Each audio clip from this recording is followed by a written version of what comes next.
Class को detail में हमारे साथ में रिवाइज करना। तो हाय एवरीवन, मैं हूं शिवम द्विवेदी और आप देख रहे हैं अपना पसंदीदा चैनल ज्ञानोदय के गुरुजी। आज के इस वीडियो में हम लोग बात करेंगे चैप्टर नंबर 1, जिसका नाम है रासायनिक अपक्रिया एवं समीकरण। अगर हम पेपर की दृष्टि से देखें तो ये चैप्टर बहुत इंपॉर्टेंट है। इसमें हम छोटी छोटी चीजों को बहुत अच्छी तरीके से रिवाइज करेंगे और रिवाइज करते हुए आगे बढ़ेंगे। अब बहुत ध्यान से हमारी बात को सुनना। अगर आप इस चैप्टर का बहुत बेहतरीन तरीके से रिवीजन करना चाहते हैं या आप पहली बार भी पढ़ रहे हैं तो इस चैप्टर को हमारे साथ में कवर कर सकते हैं। अच्छा, एक चीज यहाँ पर देखिएगा ध्यान से कि भैया ये जो कोयला है यहाँ पर जलता हुआ प्रतीत हो रहा है, ये क्या है? यही तो है रासायनिक अपक्रिया। यहाँ पे परमाणु विस्फोट देखने को मिल रहा है। हाँ, यही है रासायनिक अपक्रिया। और आप जहां पर बैठे हो वहां पर लोहा आसपास कहीं दिख रहा होगा, उस पे जंग लग गई। यही तो है रासायनिक अपक्रिया। कल मम्मी ने दूध आपकी खरीदा था और उस दूध को जब मम्मी ने गर्म नहीं किया तो वो दूध जो है फट गया। बस यही तो है रासायनिक अपक्रिया। अब ये जो रासायनिक अपक्रिया होती हैं हमारे आसपास घटित होती रहती हैं। इसमें क्या होता है कि जब दो या दो से अधिक पदार्थ मिलते हैं तो इनसे कुछ नए पदार्थ बनते हैं। जैसे अगर दूध फटता है तो क्या बनता है? दही बनता है। बस इसी को कहा जाता है रासायनिक अपक्रिया। अब इसे कैसे लिखेंगे, किस तरीके से हम लोगों को पेपर में क्वेश्चन मिलेगा, वो सारी चीजों की बात आगे करते हैं। तो भैया आपके पेपर में सवाल आ सकता है कि रासायनिक अपक्रिया क्या होती है। तो आप इसका जवाब दोगे कि जिसमें एक या एक से अधिक पदार्थ जो हैं वो मिलते हैं और मिल करके क्या करते हैं, एक नए पदार्थ का निर्माण करते हैं और उसे ही कहा जाता है रासायनिक अपक्रिया। अब जैसे मान लीजिए कि हमारे पास क्या है, मैग्नीशियम है। अगर मैं मैग्नीशियम को, जिसको हम Mg से लिखते हैं, अगर हम इसकी रिएक्शन किसके साथ में कराएं, ऑक्सीजन के साथ में कराएं, तो क्या बनता है? मैग्नीशियम ऑक्साइड बनता है, जिसका सूत्र MgO होता है। ठीक। अब इस रिएक्शन को ना हमें थोड़ा सा बैलेंस करना है। बैलेंस का मतलब क्या होता है? संतुलित करते हैं। और संतुलित क्यों करते हैं? ताकि द्रव्यमान संरक्षण का नियम लागू हो सके। तो भाई जरा ध्यान से समझो, मैग्नीशियम इधर मुझे कैसा दिख रहा? एक अकेला दिख रहा, इधर भी अकेला है, इधर ऑक्सीजन अकेला है, लेकिन इधर ऑक्सीजन कितने हैं? 2। तो अगर मैं इसको 2 से गुणा कर दूंगा तो मैग्नीशियम के आगे भी मुझे 2 लगाना पड़ेगा। इसका मतलब अब जो ये रिएक्शन हमें यहाँ स्क्रीन पे दिखाई दे रही है, ये रिएक्शन क्या हो चुकी है? पूरी तरीके से बैलेंस हो गई है। यहाँ पे जो Mg है इसे हम क्या बोलेंगे? इसे हम कहेंगे मैग्नीशियम। तो ये हमारा क्या हो जाएगा? मैग्नीशियम हो जाएगा। फिर उसके बाद ये आपका ऑक्सीजन है और इसे हम क्या बोलेंगे? इसे हम कहेंगे मैग्नीशियम ऑक्साइड। तो ये हमारा हो जाएगा मैग्नीशियम ऑक्साइड। अब आपके मन में सवाल आ रहा होगा कि ठीक है सर, रासायनिक अपक्रिया तो हम समझ गए कि 2 या 2 से अधिक पदार्थ मिलेंगे और फिर उससे कुछ नए पदार्थ बनेंगे, तो इसी को हम रासायनिक अपक्रिया कह देंगे। लेकिन सर ये रासायनिक समीकरण क्या होता है? भाई देखो ध्यान से समझना, जो रासायनिक अपक्रिया में पदार्थ भाग लेते हैं और फिर उसके बाद उनसे जो नए पदार्थ मिलते हैं उनको इस तरीके से समीकरण में लिख देना, बस इसी को कहा जाता है रासायनिक समीकरण। तो आसानी से समझ में आ गई बात। अब मान लीजिए कि मन में एक सवाल आपके आ ही रहा हो कि भैया रासायनिक समीकरण को लिखते कैसे हैं, तो चलो ध्यान से समझते हैं। जैसे मान लीजिए कि हमने लिया, यहाँ पे हमारे पास क्या है? Ag यानी कि चांदी, या जिसे हम लोग सिल्वर बोलते हैं। ठीक, बहुत ध्यान से मेरी बात समझने की कोशिश करिएगा। और फिर हमने क्या किया? बच्चों, हमने इसके आगे नाइट्रेट लगा दिया, यानी ये क्या हो गया बताओ? AgNO3। और इसकी रिएक्शन अगर मैं कॉपर के साथ में करा दूं तो क्या बनेगा? Cu और NO3, है ना? यानी क्या बन रहा है? Cu और NO3। और फिर Ag जो है वो बाद में क्या हो जा रहा है? अलग हो जा रहा है। यहां पर अगर हम ध्यान से देखें तो हमें एक चीज पता चल रही है कि भाई ये जो तीर के इस तरफ वाले लिखे हुए हैं इनका नाम क्या होता है? इनको कहा जाता है अभिकारक। जो तीर के बाईं ओर लिखे होंगे, यानी बाईं ओर क्या लिखा जाएगा? अभिकारक लिखे जाएंगे। जैसे कि AgNO3 और Cu क्या है? ये अभिकारक है। मेरी बात समझ में आ रही कि नहीं? ठीक। अच्छा, जो पदार्थ बनते हैं अपक्रिया के बाद उन्हें क्या कहा जाता है? उन्हें उत्पाद कहा जाता है। इसका मतलब ये हुआ कि जो ये बन करके यहाँ पर तैयार हो रहे हैं इन्हें ही हम सर क्या बोलते हैं? इन्हें हम उत्पाद बोलते हैं। और जो ये रिएक्शन कर रहे हैं यानी अभिक्रिया कर रहे हैं इनका नाम क्या होता है? इन्हें हम अभिकारक बोलते हैं। और अभिकारक हमेशा बाईं तरफ लिखे जाते हैं और उत्पाद हमेशा दाईं तरफ लिखे जाते हैं। ये बात तो सर आसानी से समझ में आ गई। और जब हम 2 उत्पाद या 2 अभिकारक लिखते हैं तो इनके बीच में हमेशा हम कौन सा चिन्ह लगाते हैं? प्लस का चिन्ह लगाते हैं। यहां भी देखो प्लस लगा है, यहां भी देखो प्लस लगा है। अब सर मान लीजिए कि 2 अभिकारक हैं और वो रिएक्शन नहीं कर रहे हैं, अभिक्रिया नहीं कर पा रहे हैं, तो हम क्या करते हैं, हम कोई तीसरा पदार्थ उनके बीच में मिलाने की कोशिश करते हैं ताकि वो दोनों अभिक्रिया कर पाए। इसका मतलब उस पदार्थ को कहा जाता होगा उत्प्रेरक। यानी उत्प्रेरक एक ऐसा पदार्थ होता है जो किसी भी रासायनिक अभिक्रिया की गति को बढ़ा देता है। बस इतनी सी बात आपको ध्यान में रखना है। तो ये पेपर में पूछा जा सकता है कि उत्प्रेरक क्या है। तो जो दो अभिकारकों के बीच में रासायनिक अभिक्रिया की गति को बढ़ा दे उसे कहा जाता है उत्प्रेरक। आगे बढ़ते हैं। अब पेपर में एक रिएक्शन आपसे पूछी जा सकती है कि भैया क्या होती है हमारी संयोजन अभिक्रिया। बहुत ध्यान से समझना, पूरे चैप्टर को बेहतरीन तरीके से रिवीजन करना है। सर संयोजन अभिक्रिया, अब मान लीजिए कि हमारे पास दो अभिकारक हैं और दो अभिकारक मिलकर के क्या हो जाए, एक उत्पाद बना ले, बस इसी को कहा जाता है संयोजन अभिक्रिया। अब जैसे सर इसके कुछ उदाहरण हैं जो हमें पेपर में लिखने होते हैं। जैसे कि मान लीजिए अभी हम लोगों ने एक उदाहरण लिखा था क्या, कि जो मैग्नीशियम होता है जब वो ऑक्सीजन के साथ रिएक्शन करता है तो क्या बनाता है, मैग्नीशियम ऑक्साइड बनाता है, यानी कि MgO बनाता है। इसके आगे यहाँ पर ये मुझे दो ऑक्सीजन दिख रहे हैं तो मुझे यहाँ दो लगाना पड़ेगा, तो यहाँ पर भी मुझे दो लगाना पड़ेगा। यह हमारा हो गया उदाहरण नंबर ए। अब मान लीजिए कि हमारे पास एक कार्बन है और इसकी रिएक्शन में ऑक्सीजन के साथ कराता हूं तो भाई क्या बन रहा है, कार्बन डाइऑक्साइड बन रहा है। यहां पर देखो कार्बन अकेला है, यहां पर भी कार्बन अकेला है, यहां ऑक्सीजन दो है, यहां भी ऑक्सीजन दो है। यानी सर ये अभिक्रिया पहले से बैलेंस है।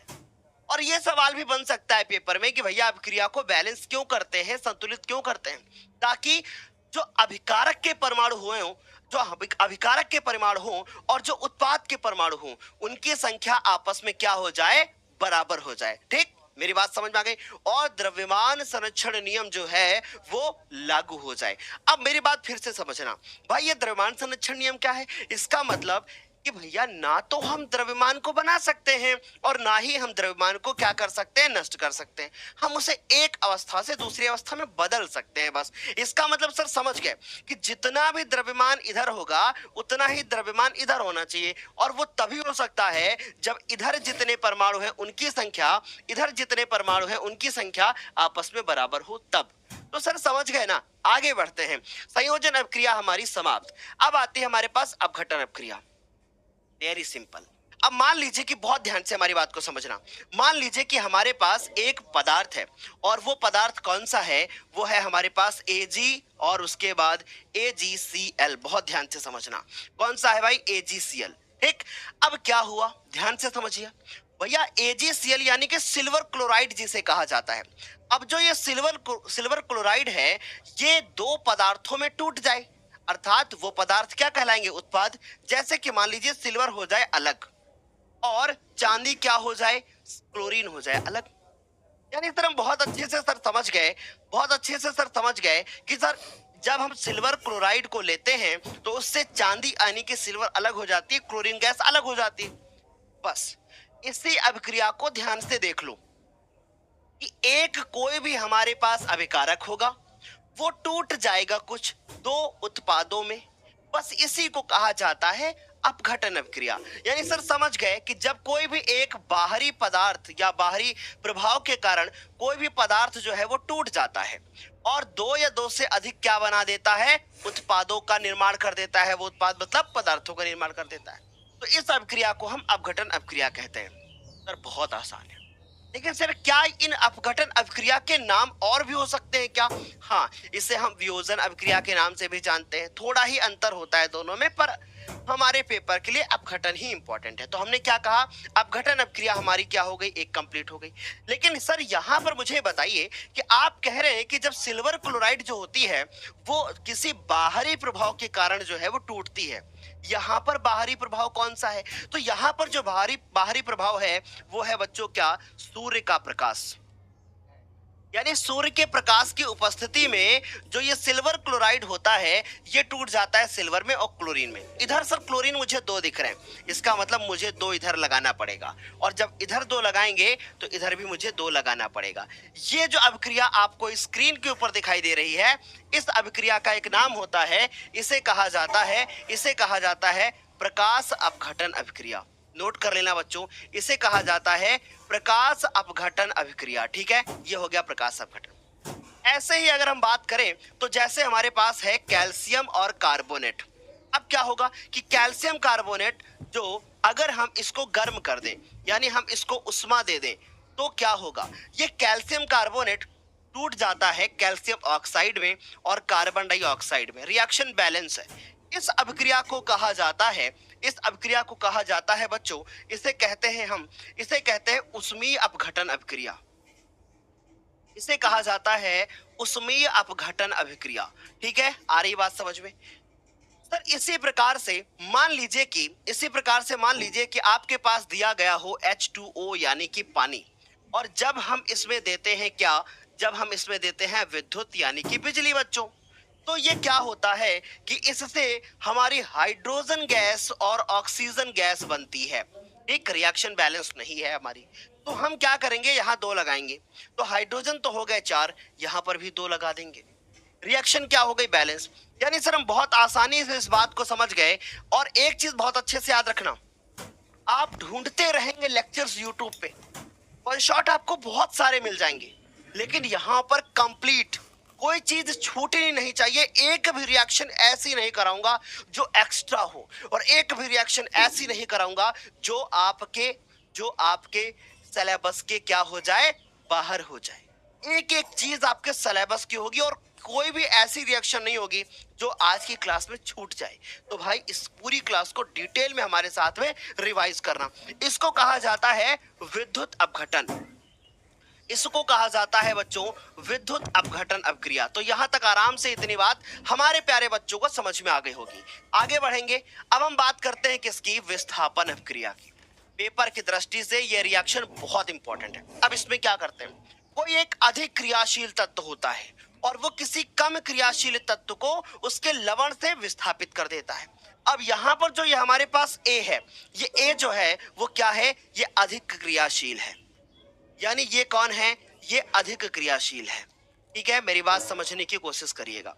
और जो ये आपको BC दिख रहा है, इसमें जो B है वो कम क्रियाशील है। ठीक, वो क्या है, कम क्रियाशील है। ठीक, मेरी बात बहुत अच्छे से समझना, मैं B की बात कर रहा हूं। ठीक, कि वो क्या है, कम क्रियाशील है। तो अब ये जो A है ना, वो क्या बोलेगा B से कि भैया B ऐसा कर दो कि अपना C मुझे दे दो। ठीक, तो ये A जो है वो C के साथ चला जाएगा और जो B होगा वो अलग होगा।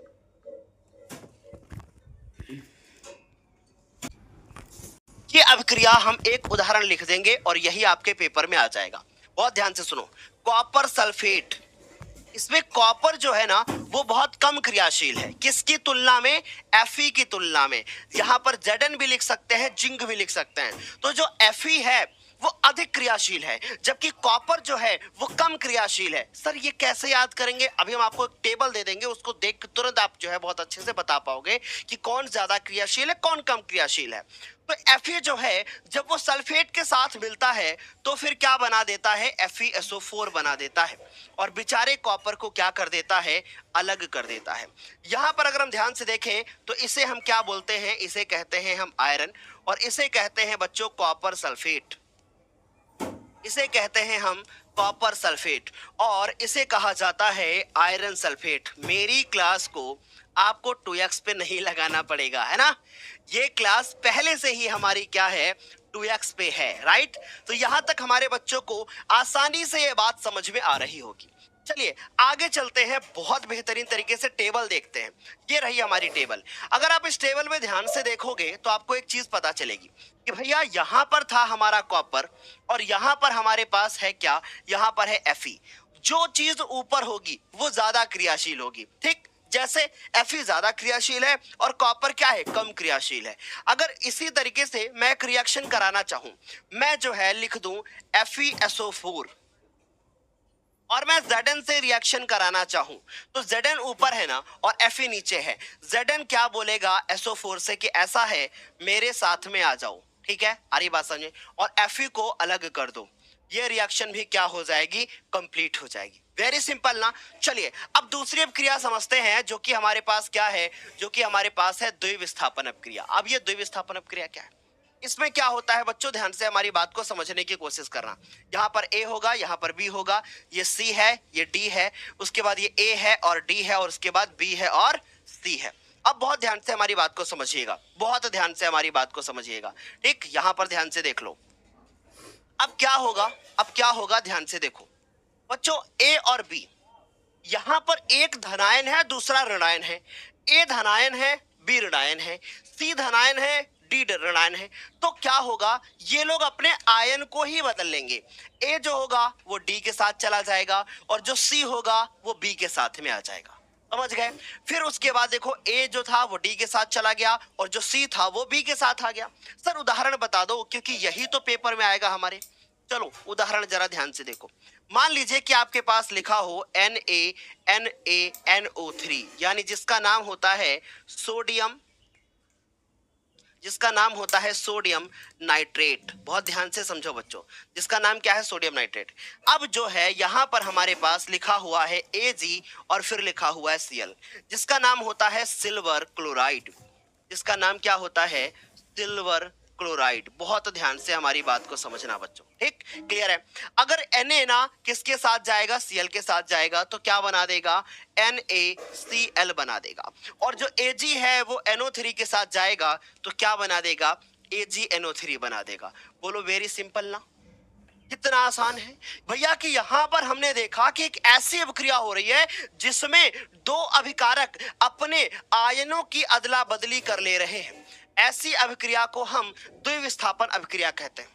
चुटकियों में समाप्त होगा चैप्टर, चुटकियों में समाप्त होगा चैप्टर। क्या ये बात समझ में आ गई? तो इस तरीके से ये हमारी द्विविस्थापन अभिक्रिया भी कंप्लीट होती है। आगे चलते हैं, अब हम बात करते हैं किसकी, उष्मा क्षेपी अभिक्रिया की और उष्मा शोषी अभिक्रिया की। वेरी सिंपल रिएक्शन, बहुत ध्यान से हमारी बात को समझो। एक ऐसी अभिक्रिया जिसमें उष्मा निकलती हो उसको हम उष्मा क्षेपी कहते हैं। यानी सर जिसमें उष्मा निकलती हो और उसको हम क्या नाम देंगे, उसको नाम देंगे हम उष्मा क्षेपी, ठीक। और जो उष्मा की मात्रा होगी उसको दाईं ओर हम प्लस चिन्ह लगा करके लिख देंगे।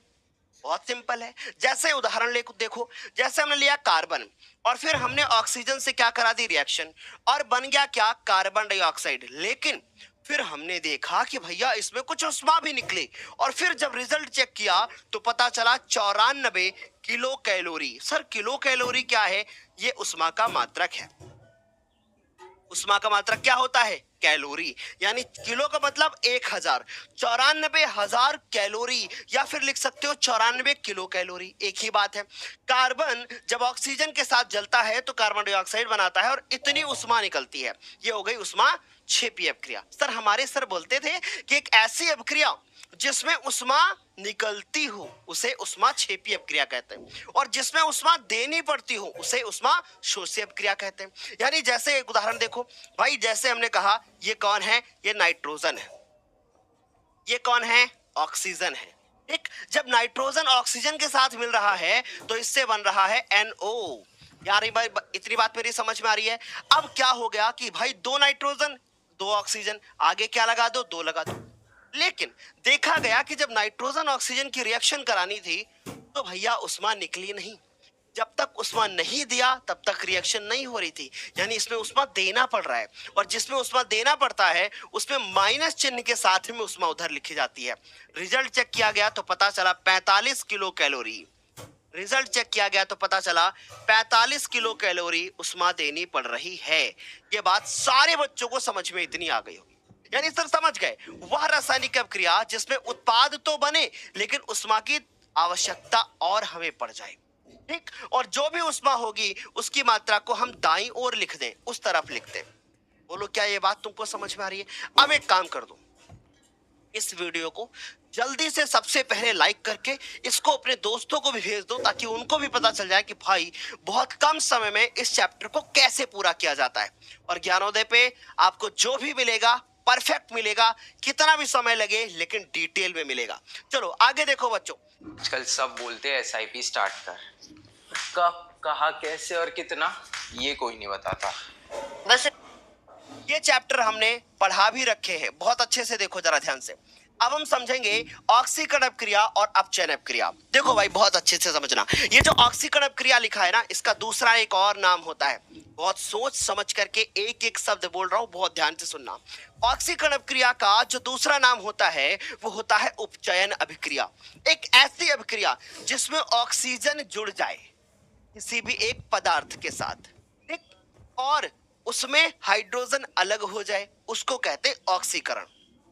यानी ऑक्सीजन का योग हाइड्रोजन का वियोग, या फिर एक ऐसी अभिक्रिया जिसमें इलेक्ट्रॉन निकलते हों, उसको हम ऑक्सीकरण बोलते हैं। ठीक, इसी का उल्टा अपचयन होता है, उसको भी समझेंगे। तो भैया सब समझ गए कि वह अभिक्रिया जिसमें किसी भी परमाणु अणु या किसी आयन से इलेक्ट्रॉन क्या हो जाएं, निकलते हुए दिखाई दें। जैसे उदाहरण हम ध्यान से देखते हैं, जैसे हम देखें तो हमारे पास क्या है, सोडियम है। ये अगर सोडियम के बारे में बात करें तो इसके पास 2,8,1 इलेक्ट्रॉन होता है ना, यानी 11 हो गए टोटल। ये इसका एक इलेक्ट्रॉन क्या करेगा, बाहर निकल जाएगा, और एक इलेक्ट्रॉन बाहर इस प्रकार से निकल जाएगा। या एक और दूसरी अभिक्रिया देख लेते हैं बच्चों, बहुत प्यारी है। जैसे हमने लिखा कार्बन, कार्बन के साथ में अगर ऑक्सीजन मिला दें तो क्या बन जाता है, कार्बन डाइऑक्साइड बन जाता है। बोलो क्या यहाँ पे ऑक्सीजन जुड़ा, हाँ ऑक्सीजन जुड़ा। तो भाई ऐसी अभिक्रिया को हम ऑक्सीकरण बोलते हैं। दूसरा देखो, इसी का उल्टा, यानी कि किसी परमाणु अणु या किसी आयन से इलेक्ट्रॉनों का ग्रहण हो जाए। ठीक, जैसे उदाहरण देखते हैं हम लोग। अगर हम ध्यान से देखें तो क्लोरीन के पास 2,8,7 इलेक्ट्रॉन होते हैं। अगर इसको एक इलेक्ट्रॉन कहीं से मिल जाए तो क्या हो जाएगा, क्लोरीन जो है वो माइनस आयन बना लेगा। यानी इसके पास अब 2,8 इलेक्ट्रॉन हो जाएंगे। यानी अब इसके पास 18 हो गए, पहले कितने थे, 17। इसका मतलब एक इलेक्ट्रॉन इसने ग्रहण कर लिया। राइट, इतनी बात समझ आ गई। यहां पर भी हम इलेक्ट्रॉन लिख देते हैं 2,8, एक इलेक्ट्रॉन देखो, यहाँ 11 थे, यहाँ 10 ही बचे। एक और उदाहरण देखो, जैसे ये है हमारे पास जिंक ऑक्साइड ZnO। अब क्या हो जाए कि ये टूट जाए, और किस में टूट जाए, जब इसकी रिएक्शन किसके साथ में हो जाए, कॉपर के साथ हो जाए, सॉरी कार्बन के साथ हो जाए। तो ये कार्बन जो है वो हमारा CO बना ले ऐसे, और Zn जो है वो अलग हो जाए। कार्बन मोनोऑक्साइड और जिंक, यहां पर ध्यान से देखें तो इसमें ऑक्सीजन जुड़ा था, लेकिन इसका ऑक्सीजन अलग हो गया, किसके साथ चला गया, कॉपर के कार्बन के साथ में चला गया। तो यहाँ पे जो हमारे पास देख रहे हैं हम लोग अभिक्रिया, वो अपचयन अभिक्रिया है। और जिन बच्चों ने तीसरा चैप्टर पढ़ा है उसने ये अभिक्रिया पढ़ी होगी, जिंक ऑक्साइड का अपचयन। याद आ रहा है कि नहीं याद आ रहा है, तीसरे चैप्टर में भी पढ़ा है आपने। चलो आगे चलते हैं बच्चों। अब हमारे पास एक और अभिक्रिया आती है जो कि हमारे पेपर के लिए बहुत इंपॉर्टेंट है, जिसका नाम है ऑक्सीकरण अपचयन अभिक्रिया। ये क्या होती है, इसे एक और नाम से जानते हैं, इसको कहते हैं हम रेडॉक्स अभिक्रिया। Very important reaction. इसमें क्या होता है, एक ऐसी अभिक्रिया जिसमें ऑक्सीकरण और अपचयन दोनों साथ साथ में होता हो, उसको कहते हैं हम रेडॉक्स अभिक्रिया। समझ गए, चलो इसको एक उदाहरण से समझते हैं। यानी दोनों अभिक्रियाएं एक साथ हो रही होंगी। चलो जरा ध्यान से देखो, ये है हमारे पास क्या, जिंक, और ये क्या है हमारे पास, कॉपर सल्फेट। अब क्या सोचेगा, जिंक सोच रहा है कि मैं कुछ इलेक्ट्रॉन का त्याग कर दूं और वो इलेक्ट्रॉन हमारा कॉपर ले ले, और फिर उसके बाद मैं सल्फेट के साथ चला जाऊं। अब ये कैसे पता सर चला आपको, सर मैं समझाता हूं। यहां पर जिंक के ऊपर अभी कितना चार्ज है, 0, यानी 0 आवेश है। और जब ये सल्फेट के साथ जा रहा है तो इसके पास कितना यहाँ पे आवेश है, ये Zn+2 है। अब बताओ Zn से Zn+2 बनेगा तो क्या होगा, इलेक्ट्रॉन का त्याग ही तो होगा। इसका मतलब सर हम समझ गए, इसका मतलब सर हम समझ गए। मैं आपको ट्रिक भी बताऊंगा अभी कि भैया सिंगल से अगर तुम्हें डबल होता हुआ दिख जाए तो तुम समझ जाना इलेक्ट्रॉन का त्याग हो रहा है यहाँ पे। यानी यहाँ पर मैं देख पा रहा हूं, यहाँ पर 2 इलेक्ट्रॉन का क्या हो रहा है, त्याग हो रहा है। कैसे पता चला सर आपको कि 2 इलेक्ट्रॉन का त्याग हो रहा है, Zn के ऊपर +2 का चार्ज होता है, इसका मतलब Zn जो होता है वो 2 इलेक्ट्रॉन का त्याग करता है। समझ गए। अच्छा आगे देखो, यहां पर अगर हम ध्यान से देखें तो कॉपर, अगर यहां देखें तो कॉपर के पास अभी +2 चार्ज है, और फिर उसके बाद यहां पर अगर देखें, यहां पर अगर हम ध्यान से देखें तो ये कॉपर के ऊपर हमारे पास 0 चार्ज है, यानी 0 आवेश है। तो अब बताओ, इसने 2 इलेक्ट्रॉन पहले त्यागे थे, जब इसको वापस मिल गए ना तभी तो उधर 0 हुआ ना। इस बात से ये पता चलता है कि जब हमारा सिंगल से डबल होगा तो भाई ट्रिक देखो कि अगर यहां सिंगल है, डबल हो जाए तो इलेक्ट्रॉन का त्याग होगा, और अगर डबल है और उससे सिंगल हो जाए तो क्या होगा, इलेक्ट्रॉन का ग्रहण होगा। ठीक, वो क्या होगा, इलेक्ट्रॉन का ग्रहण होगा। बताओ अब तो ये बात तुम्हें समझ में आ रही होगी ना। और जहां पर इलेक्ट्रॉन का ग्रहण होता है वहां पर अपचयन होता है। ठीक है, ये बात सभी को समझ में आ गई। और जहां पर इलेक्ट्रॉन का त्याग होता है वहां पर क्या होता है, वहां पर ऑक्सीकरण होता है। वहां पर क्या होता है, ऑक्सीकरण होता है। ये बात सारे बच्चों को समझ में आ गई। अब पेपर में एक सवाल और आता है, ऐसे ही अभिक्रिया दे देते हैं और बोलते हैं कि भैया इसमें आप अपचायक और ऑक्सीकारक पदार्थ बता दो। तो इसके लिए एक बहुत प्यारी सी मैं आपके सामने ट्रिक लिख देता हूं, उस चीज को नोट कर लेना। ठीक, बहुत अच्छे से देख लो। इलेक्ट्रॉन का जो इलेक्ट्रॉन का त्याग करता है, इलेक्ट्रॉन का त्याग करने वाला क्या कहलाता है, जो इलेक्ट्रॉन का त्याग करता है वो कहलाता है अपचायक। कंफ्यूज मत होना, ऑक्सीकारक मत समझना, ठीक, वो कहलाता है अपचायक पदार्थ। और जो इलेक्ट्रॉन का ग्रहण करता है, जो इलेक्ट्रॉन का ग्रहण करता है उसे क्या कहा जाता है, उसे कहा जाता है ऑक्सीकारक पदार्थ। जो इलेक्ट्रॉन का ग्रहण करता है, ठीक, जो इलेक्ट्रॉन का ग्रहण करता है। ऐसा ही सवाल पेपर में आएगा, रिएक्शन दे देंगे और पूछेंगे बताओ इसमें कौन ऑक्सीकारक है और कौन अपचायक है। तो भैया मैं आपसे एक सवाल करता हूं, मुझे बताइए कि कौन इसमें इलेक्ट्रॉन का त्याग कर रहा है। आप देखोगे ये इलेक्ट्रॉन का त्याग कर रहा है। जो इलेक्ट्रॉन का त्याग करता है वो कौन कहलाता है, वो अपचायक कहलाता है। और जो इलेक्ट्रॉन का ग्रहण करता है, यही तो कर रहा है इलेक्ट्रॉन का ग्रहण, इसका मतलब सर समझ गए कि ये क्या कहलाएगा, ये ऑक्सीकारक कहलाएगा। ये क्या कहलाएगा, ये ऑक्सीकारक कहलाएगा। यहां तक तो आपको आराम से समझ में ये बात आ रही होगी और बहुत डिटेल में समझ में आ रहा होगा। तो सर हम ऑक्सीकरण भी समझ गए और साथ में ऑक्सीकरण अपचयन एक साथ में समझ गए, और ये भी समझ गए कि जो इलेक्ट्रॉन का त्याग करेगा उसको अपचायक बोलेंगे, जो इलेक्ट्रॉन का ग्रहण करेगा उसको ऑक्सीकारक बोलेंगे। आगे चलते हैं बच्चों, यही बातें यहां पर लिखी हुई हैं। आगे चलते हैं, अब हम समझते हैं कि संचारण किसे कहते हैं। This is a very most important topic. Class 10th में आ गए और एक अच्छा बैच भी नहीं मिल रहा। भाई हर बारी ट्रेलर थोड़ी ना बनाना होता है। बेस्ट देखते हो, क्या देखते हो आप, ये देखते हो कि भैया लोहा है और लोहे के ऊपर जंग लग गई, या आप देखते हो कि मम्मी की चांदी की पायल है और वो चांदी की पायल काली हो गई, या आप ये देखते हो कि तांबे का बर्तन है उसके ऊपर हरे कलर की परत जम गई। बस इसी को संचारण कहा जाता है और यही पेपर सवाल में, यही सवाल में जो है, यही सवाल पेपर में पूछा जाएगा कि भैया संचारण किसे कहते हैं। तो फिर से समझ में आ गई बात कि भैया मम्मी की चांदी की पायल काली हो जाए संचारण है, अगर लोहे की वस्तु के ऊपर जंग लग जाए इसका मतलब संचारण है, और अगर हमारा तांबे का बर्तन है उसके ऊपर हरी परत जम जाए इसका मतलब सर संचारण है। समझ में ये बात आ गई होगी। अब सर हम ये समझना चाहते हैं कि आखिर संचारण अभिक्रिया में क्या होता है। देखो संचारण क्या है, संचारण एक प्रक्रिया है, ठीक है, इसके अंदर एक अभिक्रिया होती है जिसको कहा जाता है ऑक्सीकरण अभिक्रिया। तो भाई याद रखना इसमें होता क्या है, इसमें जो हमारी लोहे की वस्तु होती है या जो भी हमारी धातु होती है उसका क्या हो जाता है, उसका ऑक्सीकरण हो जाता है। तो याद रखना कि जो संचारण होता है उसमें क्या होता है, उसमें होता है धातु का, उसमें होता है धातु का ऑक्सीकरण। याद रहेगा उसमें क्या होता है, धातु का ऑक्सीकरण। तो ऐसा सवाल भी बन सकता है कि संचारण एक प्रक्रिया है लेकिन अगर हम इसको अभिक्रिया बोलेंगे तो क्या होगा। तो संचारण में जो अभिक्रिया होती है वो ऑक्सीकरण होती है। जो लोहे की वस्तु होती है या कोई धातु होती है जब वो संचारित हो जाती है या धीरे धीरे करके नष्ट हो जाती है तो उसको हम लोग बोलते हैं संचारण। मेरी बात समझ में आ गई। इसमें होता क्या है कि जो आसपास की नमी होती है उसके कारण जो वो वस्तु होती है वो खराब हो जाती है।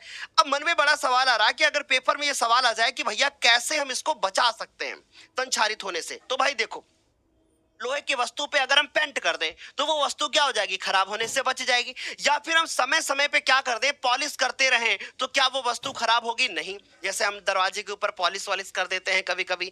या फिर सर ऐसे कर दें कि उसको धातु को अगर हम नमी से दूर रखें, ऐसा भी कर सकते हैं। सर ऐसा भी तो कर सकते हैं कि अगर लोहा बहुत ज्यादा संचारित होता है तो उसके ऊपर किसी दूसरे धातु की परत जमा दें जो कि कम क्रियाशील हो। तो अब ये बात सारे बच्चों को नोट कर लेना चाहिए कि अगर कोई कम क्रियाशील धातु है उसकी परत हम किसी अधिक क्रियाशील धातु के ऊपर चढ़ा दें तो वो संचारित नहीं होगी। सिंपल है, आराम से समझ में आ रही बात। आगे चलते हैं बच्चों, अब हम समझते हैं कि विकृत गंधिता क्या होता है।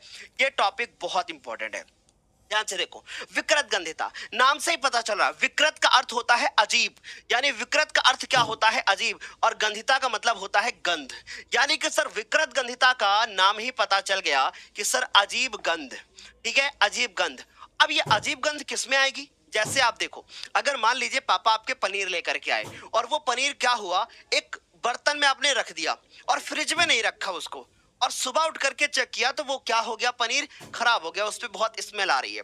आखिर ऐसा क्या हुआ? तो बहुत अच्छे से समझो, जो पनीर था उसके अंदर क्या था कि दूध से बना हुआ था, वो फैट था उसमें, है ना, उसमें क्या था, फैट था। यानी कि बच्चों अगर हम ध्यान से समझे, कोई खाने वाला पदार्थ है, उसमें वसा होगी, प्रोटीन होगा, उसका ऑक्सीकरण हो जाएगा। सर हम समझ गए कि अगर कोई भी वसा या कोई तेल से बना हुआ पदार्थ है या किसी प्रोटीन से बना हुआ पदार्थ है, उसका ऑक्सीकरण हो जाता है और उसके अंदर एक अजीब सी गंध उत्पन्न हो जाती है। बस सर इसी को कहते हैं विकृत गंधिता। और जब ये गंध उत्पन्न होती है ना, तो सर अजीब सा स्वाद आता है, और जब अजीब सा स्वाद आता है तो इसी प्रक्रिया को कहा जाता है विकृत गंधिता। और इसके अंदर भी ऑक्सीकरण होता है। किसका ऑक्सीकरण होता है? खाने वाले पदार्थों का। अब मन में सवाल आ रहा होगा, सर इस विकृत गंधिता को हम कैसे रोक सकते हैं, क्योंकि पेपर में तो यही सवाल आएगा। तो चलिए इसको समझते हैं। अब ध्यान से समझो, अगर कोई खाने वाला पदार्थ है और उसको हम वायु बंद डिब्बे में रख दें, यानी हम ऑक्सीजन जाने ही ना दें, तो क्या वो खराब होगा? नहीं भाई। यही कारण है कि चिप्स के पैकेट में से हम ऑक्सीजन गैस को बाहर निकाल लेते हैं और हम नाइट्रोजन गैस भर देते हैं। वेरी सिंपल ना। आगे बढ़ो। अब जैसे मान लीजिए कि कोई खाने वाला पदार्थ है, उसके अंदर हम कोई प्रति ऑक्सीकारक मिला दें, जो कि क्या होगा, ऑक्सीकरण क्रिया को नहीं होने देगा, ना के बराबर होगी, तो वो खराब नहीं होगा। ठीक, आगे देखो। अब आलू का चिप्स है, अगर वो आलू का चिप्स या कोई नमकीन है, आलू के चिप्स हैं, जब उसको हम पैक करते हैं तो उससे हम ऑक्सीजन को निकाल लेते हैं और नाइट्रोजन गैस उसके अंदर भर देते हैं, जो कि नाइट्रोजन गैस बहुत कम क्रियाशील है। समझ गए? आगे देखो, एक पॉइंट और है कि जो खाने वाले पदार्थ है ना, उनको हम रख दे किसी फ्रिज में, जिससे क्या हो जाएगी, विकृत गंधिता की प्रक्रिया धीमी हो जाएगी। ऐसा नहीं है कि फ्रिज में रख दिया तो आजीवन चलता ही रहेगा, ऐसा नहीं होगा। इस प्रकार से जो ये हमारा चैप्टर है वो कंप्लीट होता है। अब आप लोगों को ये मुझे बताना है कि भाई क्या ये पूरी क्लास आप लोगों को कैसी लगी। ये हमारी फर्स्ट जो है पूरे साइंस की पहली ऐसी क्लास है जो हमने पूरे 30 मिनट में समाप्त की है। अब आपसे एक छोटी सी रिक्वेस्ट ये है कि भाई अब मुझे बताना इस प्रकार से आप कौन सा चैप्टर चाहते हो मेरे से, जिसमें ये सारे इंपॉर्टेंट टॉपिक एक ही साथ में हम कवर करें, चाहे फिजिक्स हो, केमिस्ट्री, बायोलॉजी, सोशल साइंस, या क्या चाहते हो, या mathematics also. So please comment करके बताना आज का लेक्चर कैसा लगा है। मैं आपकी कमेंट का इंतजार करूंगा। तब तक के लिए bye bye, take care, thank you so much, सत श्री अकाल, अस्सलाम वालेकुम।